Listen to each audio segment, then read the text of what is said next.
बच्चों, आप सभी का हमारे YouTube चैनल आइडियल देव क्लासेस में स्वागत है। बच्चों, आज हम आपके लिए एडग्रेड अभ्यास पुस्तिका विषय सामाजिक विज्ञान लेके आए हैं और 21 कक्षा के लिए, कक्षा 7 के लिए। और आज इस वीडियो के माध्यम से आपको विषय सामाजिक विज्ञान का भाग 2, जो अब हमारा पर्यावरण भूगोल से संबंधित है, उसका अध्याय 2 बताएंगे।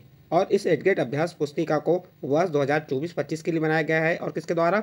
मध्य प्रदेश राज्य शिक्षा केंद्र भोपाल द्वारा। बच्चों, हम इस वीडियो के माध्यम से आपको जो आपके अध्याय 2 है, अध्याय 2 कौन सा है आपका? हमारी पृथ्वी के अंदर।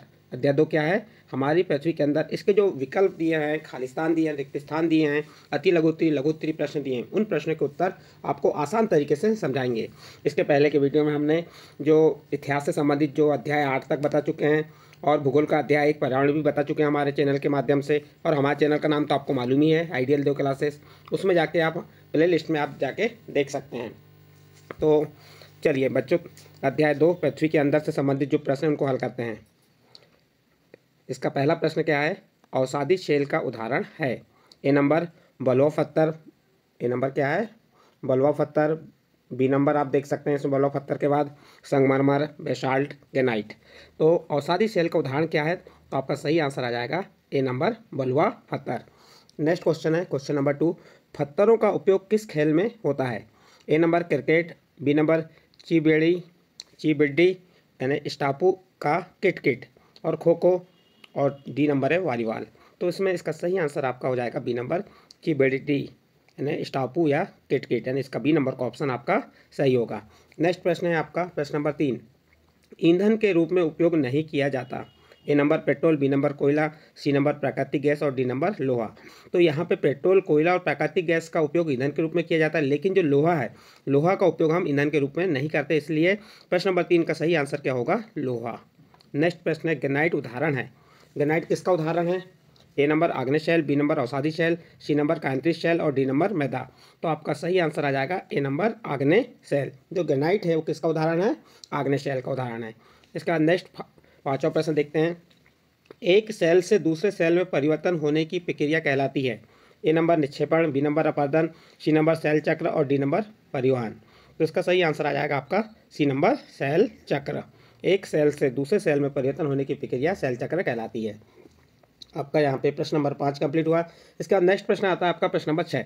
रिक्त स्थानों की पूर्ति कीजिए। उसका ए नंबर संगमरमर खालिस्तान का परिवर्तित रूप है। तो आपके खालिस्तान में आ जाएगा चूना पत्थर। संगमरमर चूना पत्थर का परिवर्तित रूप है।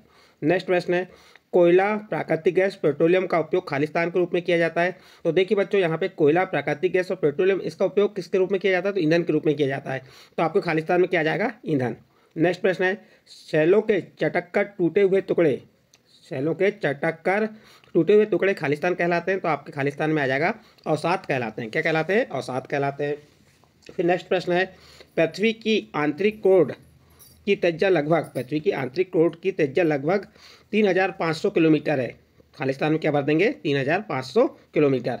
नेक्स्ट प्रश्न है द्रवित मैग्मा ठंडा होकर ठोस खालिस्तान सेल बन जाता है। तो आपका उत्तर में आ जाएगा कौन सी सेल बन जाती है? आग्नेय सेल।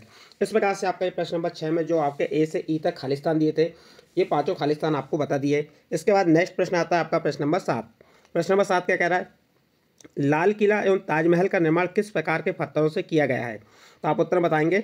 लाल किला का निर्माण लाल बलुआ पत्थर से किया गया है एवं ताजमहल का निर्माण सफ़ेद संगमरमर से किया गया है। इस प्रकार से आपका प्रश्न नंबर 7 का उत्तर कंप्लीट। इसके बाद नेक्स्ट प्रश्न आता है आपका प्रश्न नंबर 8। पृथ्वी की सबसे ऊपरी परत का नाम लिखिए। उत्तर देखिए, पृथ्वी की सतह की सबसे ऊपरी परत को पर्पटी कहते हैं। यह सबसे पतली परत है। यह महाद्वीप में 35 किलोमीटर एवं समुद्री सतह में केवल 5 किलोमीटर तक है। इस प्रकार से आपका प्रश्न नंबर 8 का उत्तर भी कंप्लीट होता है। नेक्स्ट अगला प्रश्न आता है प्रश्न नंबर 9। सेल किसे कहते हैं? पृथ्वी की प्रॉपर्टी बनाने वाले खनिज पदार्थ के किसी भी प्राकृतिक पिंड को सेल कहते हैं। सेल विभिन्न रंग, आकार एवं गठन की हो सकती है। सेल मुख्य रूप से 3 प्रकार की होती है: आग्नेय शेल, अवसादी शेल एवं कायांतरित शेल। ये आपका प्रश्न नंबर 9 का उत्तर कंप्लीट। इसके बाद नेक्स्ट प्रश्न आता है आपका प्रश्न नंबर 10। मेंटल परत की गहराई कितने किलोमीटर तक है? तो उत्तर देखिए, प्रॉपर्टी के ठीक नीचे मेंटल परत होती है और मेंटल परत की गहराई 2900 किलोमीटर तक है। इसकी सबसे आंतरिक परत क्रोड है। आपका प्रश्न नंबर 10 का उत्तर भी कंप्लीट होता है। इसके बाद नेक्स्ट प्रश्न आता है आपका प्रश्न नंबर 11। प्रश्न नंबर 11 क्या कह रहा है? केंद्रीय क्रोड की मुख्य विशेषता लिखिए। तो उत्तर देखिए, केंद्रीय क्रोड की मुख्य विशेषता नंबर 1, केंद्रीय क्रोड मुख्यतः निकल एवं लोहे की बनी होती है। दूसरी विशेषता, इसकी त्रिज्या लगभग 3500 किलोमीटर होती है। इसका तापमान एवं दाब काफ़ी कुछ होता है। और चौथा नंबर है, केंद्रीय क्रोड को निफे कहते हैं। इस प्रकार से आपका ये प्रश्न नंबर 11 का उत्तर भी कंप्लीट होता है। नेक्स्ट प्रश्न है आपका, प्राथमिक सेल से क्या आशय है। तो उत्तर देखिए, द्रवित मैग्मा ठंडा होकर ठोस हो जाता है। देखिए यहाँ पे क्या कह रहा है, द्रवित मैग्मा ठंडा होकर ठोस हो जाता है। इस प्रकार बने सेल को आग्नेय सेल कहते हैं। इन्हें प्राथमिक सेल भी कहते हैं। प्राथमिक सेल दो प्रकार की होती हैं, अंतर्वेदी और बहिर्वेदी सेल। तो इस प्रकार से आपका प्रश्न नंबर 12 भी कंप्लीट। नेक्स्ट अगला प्रश्न आएगा आपका प्रश्न नंबर 13। प्रश्न नंबर 13 क्या है, सेल हमारे लिए किस प्रकार उपयोगी है। उत्तर देखिए, सेल हमारे लिए बहुत उपयोगी है। कठोर सेलों का उपयोग सड़क, घर एवं इमारत बनाने के लिए किया जाता है। सेल का उपयोग कई खेलों में भी किया जाता है। इस प्रकार से आपका प्रश्न नंबर 13 भी कंप्लीट हुआ। नेक्स्ट प्रश्न है आपका प्रश्न नंबर 14। दैनिक जीवन में हम खनिजों का उपयोग कहाँ कहाँ करते हैं। तो उत्तर देखिए, दैनिक जीवन में हम खनिजों का उपयोग ईंधन की तरह उद्योगों में, औषधि एवं उर्वरक में करते हैं, जैसे कोयला, प्राकृतिक गैस एवं पेट्रोलियम, लोहा, सोना, एल्यूमिनियम आदि। तो ये हो गया आपका दैनिक जीवन में हम खनिजों का उपयोग कहाँ कहाँ करते हैं। तो आप बता सकते हैं, दैनिक जीवन में हम खनिजों का उपयोग ईंधन की तरह उद्योगों, औषधि और उर्वरक में करते हैं, जैसे क्या होगा, कोयला, प्राकृतिक गैस एवं पेट्रोलियम, लोहा, सोना, एल्यूमिनियम आदि।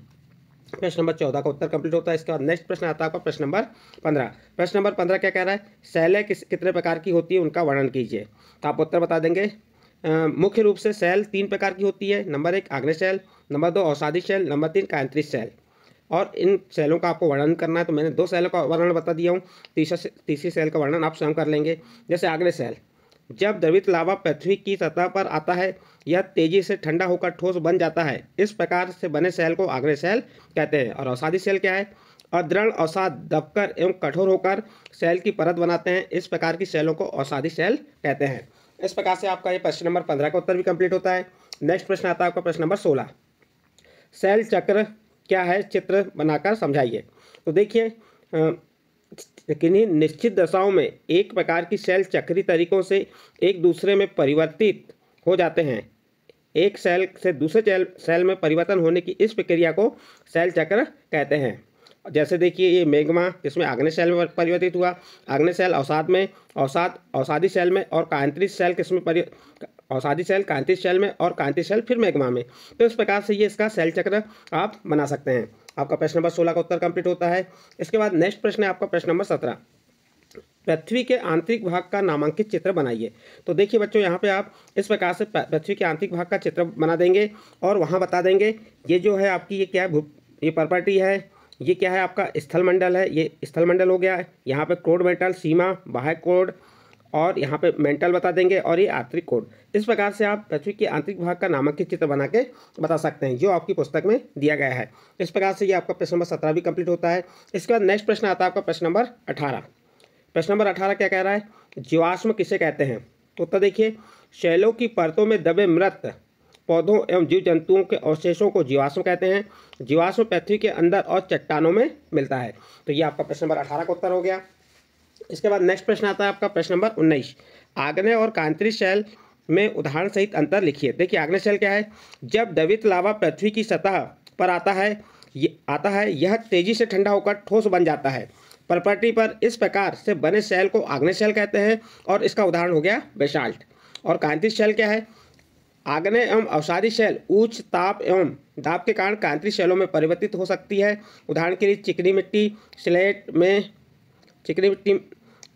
स्लेट में एवं चूना पत्थर संगमरमर में परिवर्तित होती है। देखो क्या, उदाहरण के लिए चिकनी मिट्टी किसमें, स्लेट में, एवं चूना पत्थर संगमरमर में परिवर्तित हो जाता है। तो इस प्रकार से आप प्रश्न नंबर 19 का उत्तर भी कंप्लीट कर सकते हैं। और इस प्रश्न के साथ ही आपका जो सामाजिक विज्ञान का भाग 2 हमारा पर्यावरण भूगोल का अध्याय 2 कंप्लीट होता है। यदि बच्चों आपको हमारे द्वारा जो आपका अध्याय 2 के प्रश्नोत्तर समझाएगा ये अच्छे लगे हों, तो आप हमारे चैनल आइडियल देव क्लासेस को सब्सक्राइब कीजिए, लाइक कीजिए, और इस वीडियो को अन्य ग्रुप में शेयर जरूर कीजिए।